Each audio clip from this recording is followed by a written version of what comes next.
देखो साडा जिहड़ा असीं अज इत्थे प्रैस कॉन्फ्रेंस का जिहड़ा मेन एजेंडा है वो ये है कि पिछले काफ़ी समय तो साडे लोग बेचारे किसान जिहड़ा नरमा पट्टी के लोग ने और आए दिन मजबूर ने अपना नरमे की फसल वाहन लई और प्रशासन कुंभकर्णी नींद सुत्ता होया है। बिल्कुल लोगों की कोई सुनवाई नहीं। तो जे कोई जाता भी है अधिकारी तो सगों लोगों के जख्मां ते मल मिलाउण की बजाय मैं समझूंगा लूण छिड़क के आने वाली गल है। अधिकारियों वालों ये कहना कि कोई खास नुकसान नहीं, सरकार वालों मंत्री वालों ये कह देना कि कोई खास नुकसान नहीं, तो इसका मतलब की निकलता है? ਇਹਦਾ ਜਿਹੜਾ किसान फसल जो वाहुंदा है वो बिल्कुल एंड ते वाहुंदा है जी। किसान फसल उदों वाहुंदा है ਜਦੋਂ ਉਹਨੂੰ बिल्कुल चार छपेरे दिसनों हट जाए भी मैनूं हुण कुछ नहीं मिलना, नहीं तो इनू किसान नूं करजा भावें सिर चढ़ जाए आपदी फसल वाहुंदा नहीं, ਉਹਨੂੰ बहाल करने की कोशिश करता है। लेकिन इत्थे जे किसान फसल वाह रहा है तो इसका मतलब वो हथों सारा कुछ निकल चुकिया है और वो मजबूरियां ने ये कि उन्होंने वाह रहा है और सरकार हजे भी कह रही है कि कोई नुकसान नहीं, कोई नुकसान नहीं। तो बड़ी दुखदाई गल है। तो इसलिए सरकार नूं असीं अज दे इस माध्यम तो चेतावनी देने वास्ते कि ये प्रैस कॉन्फ्रेंस का साडा मैसेज देने का मतलब ये है कि असी 22 तरीक नूं 22 जुलाई नूं जिला हैडकुआटर जिहड़े साडे नरमा पट्टी के 4 जिले ने इन्हां जिलिਆਂ ਦੇ ਵਿੱਚ जिला हैडकुआटरां ते असी संकेतक धरने दे के सरकार नूं सूचना देवांगे और सरकार नूं चाहीदा है कि उदों पहला किसानां दे मसले का हल करे। अगर नहीं सरकार इग्नोर करती है तो फिर साडी मजबूरी बनेगी कि असी भगवंत मान जी साडे मुख मंत्री जी ने असी उन्होंने घर वाल भी जा सकते हैं तो सानू मजबूरी बस चंडीगढ़ भी जाना पै सकता है। ये साडी मजबूरी बनेगी। साडे कोल इन्ना समा नहीं गा कि असी करते फिरिए, पर असी मजबूर हाँ। आपदे किसान उजड़ते असी देख के खुदकशियाँ करते देख के असी चुप नहीं बह सकते। एक गल। नंबर 2, जेकर इत्थे सानू उधर नूं वधदे आ तो फिर एक गल ये भी नाल जुड़ियां ने ना कि जिहड़ा इस इलाके दे विच 20,000 एकड़ की मैनूं रिपोर्ट मिली है कि लोगों ने मूंगी की काश्त की है जिहड़ी मर गई है, जिहड़ी बर्बाद हो चुकी है। सरकार गिरदौरी क्यों नहीं करवाउंदी जी? उहदी सरकार की जिम्मेवारी बनती है गिरदौरी करवावे, तुरंत गिरदौरी करवावे, क्योंकि किसानां कोले आ दिन ही हुंदे ने। अज जेकर किसान ने यह फसल वाहनी है तो फिर की करूगा? बासमती लाऊगा। बासमती लाउण दे ते अज की तरीक दे विच समा बिल्कुल गैप है नहीं गा। सरकार नूं चाहीदा कि तुरंत एक्शन लवे, तुरंत इन्हां दीयां गिरदौरियां करे 1-2 दिनों के विच और वो गिरदौरियां करन तो तुरंत बाद किसान फिर आपकी फसल होर बीज सकन। बासमती लगनी है, सानूं पता है इस गल का, तो ला सकन लोग आपदी। सो ये गल है। दूजी गल है कि जिहड़ी हुण मूंगी है, मूंगी की खरीद है, सरकार ने साडे नाल कमिटमेंट की सी इसे भगवंत मान जी ने कि मूंगी की असी MSP देवांगे। अज 5 कुंटल का फार्मूला कित्थों कढ़ लिया जी? अज क्यों नहीं दाना खरीदी जाती? पंजाब का जिहड़ा मंडी एक्ट है उहदे मुताबिक अगर मंडी दे विच कोई फसल विकदी है तो MSP नालों घट रेट ते नहीं खरीदी जा सकती, MSP तो उपर टप के खरीदी जानी है। और मंडी दे विच किसानों लुटिया जा रहा है। सरकार कित्थे बैठी है? सरकार सुत्ती पई है। सरकार क्यों नहीं इस एक्शन लैंदी? दाना सरकार खरीदे चाहे प्राइवेट खरीदे, उसकी जिम्मेवारी सरकार की बनती है। सरकार खरीदे चाहे आपदे कोलों उन्होंने घाटा पूरा करे किसानों का, सरकार की जिम्मेवारी बनती है। और अगर ये तो सरकार अणगौलियां करती है तो साडी मजबूरी बनेगी कि असी अगला प्रोटेस्ट करने लिए मजबूर होवांगे। अगली एक गल होर तुसीं देखियो, जिद्दे असी 17 तरीक नूं दिल्ली धरना चंडीगढ़ धरना दिता है, भगवंत मान ने एयरपोर्ट पर एक बयान दिता प्रैस के सामने, कहना मैं पंजाब का पुत हाँ, मैनूं पंजाब का बड़ा फिक्र है, मैनूं पंजाब के पानियां का फिक्र है। तो मैं पुछना चाहुंदा साडे मानयोग मुख मंत्री जी नूं, जे तुहानूं पानियां दा इन्ना फिक्र है तो फिर एक गल दस्सिओ कि नहरां दे थल्ले जिहड़ियां अदर स्टेटां नूं नहरां जा रहीआं ने उन्हां दे थल्ले REC पाउण वास्ते, उन्हां दे थल्ले पॉलीथीन विछाउण वास्ते 780 करोड़ रुपया ये काहदे लई रखिया जी? पानी किसे नूं जाना, जेकर ये ना विछा होवे, ये ना थल्ले इन्हां दे कंक्रीट पाई जाए तो पानी सीपरेज होएगा ना, थल्ले धरती 'च जाएगा, रीचार्ज होएगा। सानू कह रहे हैं कि असी पानी बचाउणा है, असी पंजाब दे पुत्त हां, असी पानी बचाउण लई तुरे हां।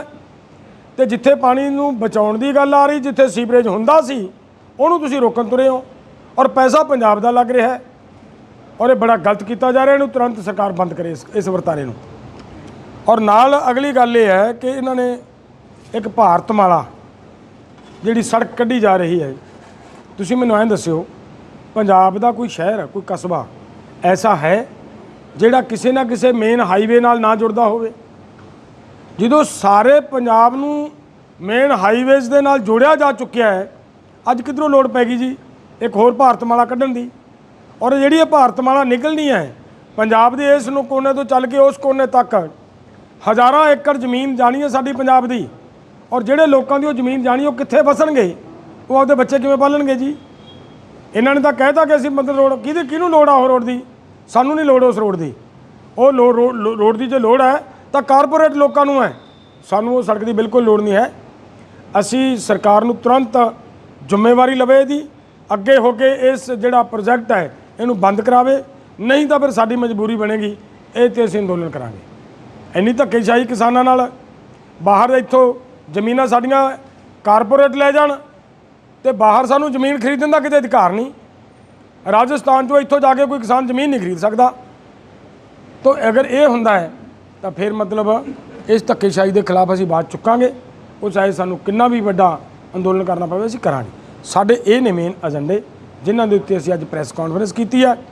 22 ਤਰੀਕ ਨੂੰ ਅਸੀਂ ਪ੍ਰੋਗਰਾਮ, ਤੁਹਾਨੂੰ ਆਲਰੇਡੀ ਮੈਂ ਦੱਸਤੀ ਗੱਲ ਕਿ 22 ਨੂੰ ਜਿਹੜੇ ਸਾਡੇ 22 ਜੁਲਾਈ ਨੂੰ ਪੰਜਾਬ ਦੇ ਇਹ 4 ਜ਼ਿਲ੍ਹੇ ਜਿਨ੍ਹਾਂ ਜਿਹੜੇ ਨਰਮਾ ਪੱਟੀ ਨਾਲ ਜੁੜੇ ਹੋਏ ਨੇ, ਜਿਨ੍ਹਾਂ ਇਹਨਾਂ ਨਾਲ ਲਿੰਕ ਸਿੱਧਾ ਨਰਮੇ ਨਾਲ ਕਾਸ਼ਤ ਕਰਨ ਵਾਲੇ ਲੋਕ ਨੇ, ਇੱਥੇ ਅਸੀਂ ਡੀਸੀਆਂ ਦੇ ਹੈੱਡਕੁਆਟਰਾਂ ਦੇ ਉੱਤੇ ਧਰਨੇ ਦੇ ਕੇ ਪ੍ਰੋਟੈਸਟ ਕਰਕੇ ਸਰਕਾਰ ਤੱਕ ਆਪਦਾ ਸੁਨੇਹਾ ਪਹੁੰਚਾਵਾਂਗੇ, ਮੰਗ ਪੱਤਰ ਦੇਵਾਂਗੇ। ਅਗਰ ਸਰਕਾਰ ਗੌਰ ਨਹੀਂ ਕਰਦੀ, ਇੱਥੇ ਵੀ ਅਣਗੌਲਿਆਂ ਕਰਦੀ ਹੈ, ਤਾਂ ਫਿਰ ਸਾਡੀ ਮਜਬੂਰੀ ਬਣੇਗੀ, ਚਾਹੇ ਸਾਨੂੰ ਲਾਠੀਆਂ ਪੈਣ, ਚਾਹੇ ਸਾਡੇ 'ਤੇ ਗੋਲੀਆਂ ਚੱਲਣ, ਚਾਹੇ ਅਸੀਂ ਜੇਲ੍ਹ ਜਾਈਏ। ਸਾਨੂੰ ਭਗਵੰਤ ਮਾਨ ਜੀ ਮੁੱਖ ਮੰਤਰੀ ਦਾ ਘਰ ਵੀ ਘੇਰਨਾ ਪਿਆ ਉਹ ਵੀ ਘੇਰਾਂਗੇ, ਅਗਰ ਸਾਨੂੰ ਚੰਡੀਗੜ੍ਹ ਜਾ ਕੇ ਬੈਠਣਾ ਪਿਆ ਅਸੀਂ ਉਹ ਵੀ ਬੈਠਾਂਗੇ। ਇਹ ਸਾਡੀਆਂ ਮਜਬੂਰੀਆਂ ਨੇ। ਤੁਹਾਡਾ ਕੋਈ ਸਵਾਲ ਹੈ ਤਾਂ ਦੱਸੋ। ਪ੍ਰਧਾਨ ਜੀ, ਵੱਖੋ ਵੱਖਰੇ ਕਿਉਂ ਸੰਯੁਕਤ ਮੋਰਚੇ ਦੀ ਤਰ੍ਹਾਂ ਫਿਰ ਕਿਉਂ ਨਹੀਂ ਇਕਜੁੱਟ ਹੋ ਕੇ ਜਿਹੜੀ ਲੜਾਈ ਲੜੀ ਜਾਂਦੀ? ਕਿਉਂਕਿ ਪਹਿਲਾ ਮੁੱਦਾ ਸੀਗਾ ਕਿਸਾਨੀ ਅੰਦੋਲਨ ਤੇ ਜਿਹੜੇ ਖੇਤੀ ਕਾਨੂੰਨ ਵੀ ਰੱਦ ਕਰਾਏ, ਤੇ ਹੁਣ ਕਿਉਂ ਨਹੀਂ ਇਕੱਠੇ ਹੋ ਕੇ ਜਿਹੜੀ ਲੜਾਈ ਲੜੀ ਜਾ ਰਹੀ ਹੈ? ਇਹ ਮੇਰਾ ਖਿਆਲ ਹੈ ਤੁਸੀਂ ਮੇਰੇ ਨਾਲੋਂ ਵੱਧ ਜਾਣਦੇ ਹੋ ਸਾਰੇ ਪੱਤਰਕਾਰ ਕਿ ਪੂਰਾ ਮੋਰਚਾ ਆਪਾਂ ਲੜਿਆ ਸਾਰਿਆਂ ਨੇ, ਤੁਸੀਂ ਵੀ ਉਨਾ ਹੀ ਸਹਿਯੋਗ ਸਾਡੇ ਵਿੱਚ ਨਾਲ ਕੀਤਾ ਹੈ। ਉਸ ਮੋਰਚੇ ਦੇ ਦੌਰਾਨ ਇੱਕ ਭਾਵਨਾ ਰਹੀ ਹੈ, ਇੱਕ ਮੂਲ ਭਾਵ ਰਿਹਾ ਹੈ ਕਿ ਮੋਰਚਾ ਗੈਰ ਰਾਜਨੀਤਿਕ ਸੀ। ਜਿੱਥੇ ਵੀ ਤਾਂ ਹੀ ਹੈ ਕਿ ਗੈਰ ਰਾਜਨੀਤਿਕ ਸੀ। ਪੂਰੇ ਦੇਸ਼ ਦੇ ਵਰਲਡ ਦੇ ਲੋਕਾਂ ਤੋਂ ਸਹਿਯੋਗ ਮਿਲਿਆ ਤੇ ਇਸ ਕਰਕੇ ਮਿਲਿਆ ਕਿ ਗੈਰ ਰਾਜਨੀਤਿਕ ਸੀ। ਅਸੀਂ ਕਿਸੇ ਪੋਲੀਟੀਕਲ ਬੰਦੇ ਨੂੰ ਸਟੇਜ 'ਤੇ ਨਹੀਂ ਚੜ੍ਹਨ ਦਿੱਤਾ, ਪੋਲੀਟੀਕਲ ਬੰਦੇ ਨੂੰ ਅਸੀਂ ਕਿਸੇ ਨੂੰ ਬੋਲਣ ਦਾ ਮੌਕਾ ਨਹੀਂ ਦਿੱਤਾ।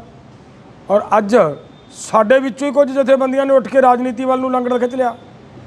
ਤਾਂ ਜਿਹੜੀ ਬੀਜੇਪੀ ਸਾਡੇ 'ਤੇ ਹਮਲਾਵਰ ਹੁੰਦੀ ਰਹੀ ਹੈ ਕਿ ਤਾਂ ਜੀ ਪੋਲੀਟੀਕਲ ਲੋਕ ਹੈ ਤਾਂ ਰਾਜਨੀਤਿਕ ਲੋਕ ਆਏ ਨੇ ਇੱਥੇ, ਉਹਨਾਂ ਦਾ ਜਿਹੜਾ ਸਾਡੇ 'ਤੇ ਦੋਸ਼ ਮੜ ਰਹੇ ਸੀ ਉਹ ਇਹਨਾਂ ਲੋਕਾਂ ਨੇ ਸਿੱਧ ਕੀਤਾ ਹੈ। ਬੀਜੇਪੀ ਨੂੰ ਸਾਡੇ ਲੋਕਾਂ ਦੇ ਉੱਤੇ, ਸਾਡੇ ਐਸਕੇਐਮ ਦੇ ਉੱਤੇ ਭਾਰੂ ਕੀਤਾ ਇਹਨਾਂ ਦੀ ਇਸ ਕਾਰਵਾਈ ਨੇ। ਸੋ ਇਸ ਕਰਕੇ ਅਸੀਂ ਚਾਹੁੰਦੇ ਹਾਂ ਕਿ ਬਿਲਕੁਲ ਮੋਰਚਾ ਗੈਰ ਰਾਜਨੀਤਿਕ ਸੀ, ਗੈਰ ਰਾਜਨੀਤਿਕ ਹੈ ਔਰ ਗੈਰ ਰਾਜਨੀਤਿਕ ਹੀ ਰਹਿਣਾ ਚਾਹੀਦਾ ਹੈ। ਉਹਨਾਂ ਲੋਕਾਂ ਦਾ ਮੋਰਚੇ ਨਾਲ ਕੋਈ ਸੰਬੰਧ ਨਹੀਂ ਜਿਨ੍ਹਾਂ ਨੇ ਚੋਣਾਂ ਲੜੀਆਂ ਜਾਂ ਜਿਨ੍ਹਾਂ ਨੇ ਚਿੱਠੀਆਂ ਲਿਖੀਆਂ ਜਾਂ ਜਿਨ੍ਹਾਂ ਨੇ ਬੜੇ ਟੇਢੇ ਢੰਗ ਨਾਲ ਮੋਰਚਾ ਚੱਕ ਕੇ ਲਿਆਂਦਾ ਉੱਥੋਂ। ਉਹਨਾਂ ਸਾਰੇ ਲੋਕਾਂ ਨੂੰ ਅਸੀਂ ਮੋਰਚੇ ਦੇ ਵਿੱਚੋਂ ਪਾਸੇ ਰੱਖ ਕੇ ਲੜਾਂਗੇ। ਪੂਰੇ ਦੇਸ਼ ਦੀਆਂ ਜਥੇਬੰਦੀਆਂ ਇਸ ਲਈ ਤਿਆਰ ਨੇ ਔਰ ਅਗਲੀ ਜਿਹੜੀ ਲੜਾਈ ਹੈ ਸਾਡੀ ਉਹ ਅਸੀਂ 22 ਅਗਸਤ ਨੂੰ ਦਿੱਲੀ ਦੇ ਵਿੱਚ ਅਸੀਂ ਜੰਤਰ ਮੰਤਰ ਦੇ ਉੱਤੇ ਇੱਕ ਦਿਨ ਦਾ ਪ੍ਰੋਗਰਾਮ ਕਰਨ ਜਾ ਰਹੇ ਹਾਂ। ਔਰ ਉਸ ਤੋਂ ਬਾਅਦ ਜਿਹੇ ਜਿਹੇ ਹਾਲਾਤ ਬਣਨਗੇ ਅੱਗੇ, ਕਿਉਂਕਿ ਦੇਸ਼ ਦੀ ਲੜਾਈ ਹੈ, ਮੈਂ ਇਕੱਲਾ ਨਹੀਂ ਫੈਸਲਾ ਲੈ ਸਕਦਾ, ਉਹ ਸਾਰੇ ਅਸੀਂ ਉੱਥੇ ਬੈਠ ਕੇ ਸਾਡੇ ਨਾਲ 65 ਜਥੇਬੰਦੀਆਂ ਅੱਜ ਤੱਕ ਸ਼ਾਮਲ ਨੇ ਔਰ ਹੋਰ ਬਹੁਤ ਸਾਰੀਆਂ ਜਥੇਬੰਦੀਆਂ ਸਾਡੇ ਨਾਲ ਸੰਪਰਕ 'ਚ ਨੇ, ਜਿਹੜੀਆਂ ਤੁਹਾਡੇ ਸਾਹਮਣੇ ਦੇਖੇਗਾ ਥੋੜ੍ਹੇ ਦਿਨਾਂ ਦੇ ਵਿੱਚ ਸੈਂਕੜੇ ਤੋਂ ਉੱਪਰ ਗਿਣਤੀ ਟੱਪ ਜਾਣੀ ਹੈ। ਕਿਉਂਕਿ ਗੈਰ ਰਾਜਨੀਤਿਕ ਭਾਵਨਾ ਨਾਲ ਵਾਲੀਆਂ ਜਥੇਬੰਦੀਆਂ ਸਾਰੀਆਂ ਇੱਧਰ ਆ ਰਹੀਆਂ ਨੇ। ਹੁਣ ਅਸੀਂ ਇਹਨੂੰ ਗੈਰ ਰਾਜਨੀਤਿਕ ਰੱਖ ਕੇ ਚਲਾਉਣਾ ਚਾਹ ਰਹੇ ਹਾਂ ਤੇ ਚਲਾ ਰਹੇ ਹਾਂ। ਜੇ ਕਿਸੇ ਵੀਰ ਨੇ ਵਿੱਚੋਂ ਲੈਣ ਪਾੜ ਕੇ ਚੋਣਾਂ ਵਾਲੇ ਪਾਸੇ ਨੂੰ ਗਿਆ ਹੈ, ਉਹਨੂੰ ਅਸੀਂ ਚੋਣਾਂ ਲੜਨ ਵਾਲੇ ਨੂੰ ਉਹਦੀ ਭਾਵਨਾ ਹੈ ਲੜ ਲੇ, ਲੇਕਿਨ ਸਾਡਾ ਹਿੱਸਾ ਨਹੀਂ ਹੋ ਸਕਦਾ। ਉਹ ਆਪਦਾ ਵੱਖ ਰਹਿਣ। ਉਹਨਾਂ ਦਾ ਐਸਐਸਐਮ ਬਣਿਆ ਸੀ, ਚਲਾਉਣ ਐਸਐਸਐਮ, ਸਾਨੂੰ ਕੀ ਦਿੱਕਤ ਹੈ, ਉਹ ਚਲਾਈ ਜਾਣ, ਲੇਕਿਨ ਐਸਕੇਐਮ ਦਾ ਹਿੱਸਾ ਉਹ ਨਹੀਂ ਹੋ ਸਕਦੇ। ਐਸਕੇਐਮ ਦੀ ਜੇ ਗੱਲ ਕਰੀਏ, ਜਦੋਂ ਧਰਨਾ ਪੋਸਟਪੋਨ ਹੋਇਆ ਸੀ, ਹਾਲਾਂਕਿ ਚੱਕਿਆ ਨਹੀਂ ਗਿਆ, ਕੁਝ ਰਹਿੰਦੇ ਨੇ ਮੁੱਦੇ, ਜਿਵੇਂ ਐਮਐਸਪੀ ਦੀ ਕਮੇਟੀ ਨਹੀਂ ਹਾਲੇ ਤੱਕ ਬਣੀ, ਤਾਂ ਉਹ ਮੁੱਦਿਆਂ ਨੂੰ ਲੈ ਕੇ ਲੱਗਦਾ ਵੀ ਦੁਬਾਰਾ ਐਸਕੇਐਮ ਇਕੱਠਾ ਹੋਏਗਾ, ਵੀ ਜਥੇਬੰਦੀਆਂ ਫਿਰ ਤੋਂ ਇਕਜੁੱਟ ਹੋ ਕੇ ਲੜਨਗੀਆਂ?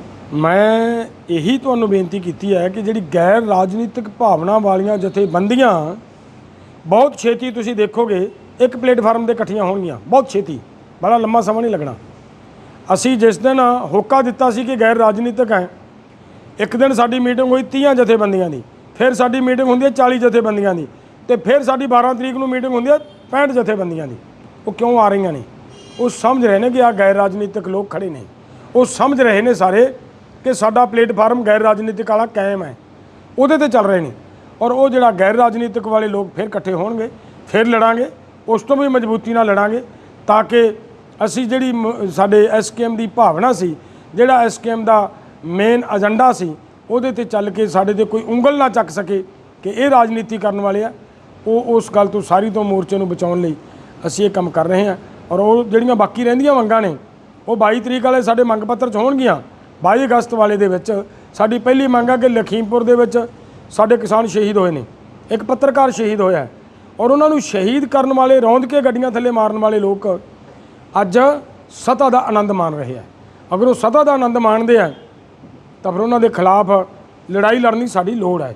ਔਰ ਅਸੀਂ ਰਾਸ਼ਟਰਪਤੀ ਨੂੰ ਮੰਗ ਪੱਤਰ ਵੀ ਦੇਵਾਂਗੇ ਤਾਂ ਕਿ ਸਾਡੀ ਗੱਲ ਸਰਕਾਰ ਤੱਕ, ਹਰ ਪਦਵੀਆਂ ਤੱਕ, ਉਹਨਾਂ ਲੋਕਾਂ ਤੱਕ ਜਾਵੇ ਜਿੱਥੋਂ ਅਸੀਂ ਉਮੀਦ ਕਰਦੇ ਹਾਂ ਕਿ ਉੱਥੋਂ ਲੋਕ ਕੁਛ ਸਾਨੂੰ ਮਿਲੂਗਾ। ਕੁਝ ਜਥੇਬੰਦੀਆਂ ਕਹਿੰਦੀਆਂ ਵੀ ਕਿਸਾਨ ਮੋਰਚਾ ਜਿਹੜਾ ਉਹ ਵੇਚਿਆ ਗਿਆ, ਕਾਰਨ ਕੀ ਸਮਝਦੇ ਹੋ ਉਹਦੇ ਵਿੱਚ, ਵੀ ਕਿਉਂ ਵੇਚਣ ਦੀ ਲੋੜ ਪੈ ਗਈ? ਕਿਉਂਕਿ ਕਿਸਾਨਾਂ ਦੀਆਂ ਭਾਵਨਾਵਾਂ, ਹਰ ਇੱਕ ਵਿਅਕਤੀ ਦੀ ਭਾਵਨਾ ਜੁੜੀ ਸੀ ਐਸਕੇਐਮ ਦੇ ਨਾਲ, ਕੀ ਲੋੜ ਕੀ ਪੈ ਗਈ? ਦੇਖੋ, ਇਹ ਤੇ ਉਹ ਬੰਦੇ ਦੱਸ ਸਕਦੇ ਆ ਜਿਨ੍ਹਾਂ ਨੇ ਵੇਚਿਆ ਹੋਏਗਾ। ਮੈਂ ਇੱਕ ਗੱਲ ਜ਼ਰੂਰ ਦੱਸ ਦੇਣਾ ਤੁਹਾਨੂੰ ਕਿ ਮੋਰਚੇ ਦੇ ਚੱਲਦਿਆਂ ਸਾਡਾ ਇੱਕ ਫੈਸਲਾ ਸੀ ਕਿ ਅਗਰ ਕਿਸੇ ਵੀ ਆਦਮੀ ਕੋਲੇ ਕਿਸੇ ਪਾਸਿਓਂ ਸਰਕਾਰ ਦੀ ਕੋਈ ਗੱਲ ਆਉਂਦੀ ਹੈ, ਕੋਈ ਮੈਸੇਜ ਆਉਂਦਾ ਹੈ, ਤਾਂ ਉਸ ਮੈਸੇਜ ਨੂੰ ਸਾਰਿਆਂ ਨਾਲ ਸ਼ੇਅਰ ਕੀਤਾ ਜਾਏਗਾ ਔਰ ਉਸ ਤੋਂ ਅਗਲਾ ਸਟੈਪ ਫਿਰ ਚੱਕਿਆ ਜਾਏਗਾ। ਇੱਥੇ ਕੀ ਹੋਇਆ, ਕੁਝ ਜਥੇਬੰਦੀਆਂ ਨੇ ਸਰਕਾਰ ਨੂੰ ਬਿਨਾਂ ਲੋਕਾਂ ਨੂੰ ਵਿਸ਼ਵਾਸ 'ਚ ਲਿਆ ਇੱਕ ਚਿੱਠੀ ਲਿਖੀ, ਜਿਹਦੇ 'ਚ ਇਹ ਕਿਹਾ ਵੀ ਇੱਕ ਨੂੰ ਰੱਦ ਕਰ ਦਿਓ, ਇੱਕ ਨੂੰ ਸਟੇਟਾਂ 'ਤੇ ਛੱਡ ਦਿਓ, ਇੱਕ 'ਤੇ ਕਮੇਟੀ ਬਣਾ ਦਿਓ। ਅਗਰ ਇਹ ਕੀਤਾ ਗਿਆ ਇਹਦਾ ਮਤਲਬ ਕੀ ਨਿਕਲਦਾ ਹੈ? ਕਿਉਂ ਕੀਤਾ ਗਿਆ? ਲੋਕ ਲੜ ਰਹੇ ਨੇ ਕਿ ਤਿੰਨੇ ਰੱਦ ਕਰਾਉਣੇ ਆ ਔਰ ਤਿੰਨੇ ਸਰਕਾਰ ਰੱਦ ਕਰ ਰਹੀ ਹੈ। ਇਹ ਸੰਨ ਵਿਚਾਲੂ ਚਿੱਠੀਆਂ ਕਿਉਂ ਲਿਖ ਰਹੇ ਨੇ? ਜੇ ਸੰਨ ਵਿਚਾਲੂ ਚਿੱਠੀਆਂ ਲਿਖ ਰਹੇ ਨੇ ਤਾਂ ਫਿਰ ਸਾਡੇ ਲਈ ਇੱਕ ਬਹੁਤ ਸੋਚਣ ਦਾ ਵਿਸ਼ਾ ਹੈ।